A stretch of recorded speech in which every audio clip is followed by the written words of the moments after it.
السلام علیکم ورحمت الله وبرکاته. په دنیا کې دوه شیانه انسان سره همیشه وي، یو محبت دی یو هوس دی. لیکن مونږ انسانان بیا په تفکیک باندې نه پیږو چې محبت څه ته وایي، هوس څه ته وایي. که زه ووایم چې محبت د یو کس سره مینه کول دې ته وایي، بېشکه دا به محبت وي. او که ووایم چې هوس یو چی غوښتل ته وایي، دا به په عام معنا باندې په لغوي باندې دا به بیخي صحیح. خو لیکن که تاسې دیني اړخ ته لاړ شئ، محبت یوازینی محبت د الله پاک محبت وي.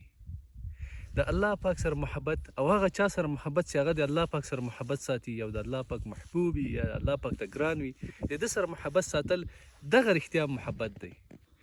نور ټول شیان چې دي هوس دي.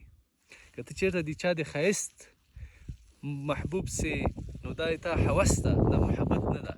محبت زما په نظر او څومره چې زه پکې معلومات لرم، صرف د الله پاک او د الله پاک د رضا او د هغه څه خوښیږي د هغه سره محبت ساتل دغه محبت دی. نو کوشش وکړئ چې د الله پاک سره محبت پیدا کړئ. هغه چا سره محبت وکړئ چې د الله پاک سره مینه لري او الله پاک هغوی سره مینه لري. جزاک الله خیرا.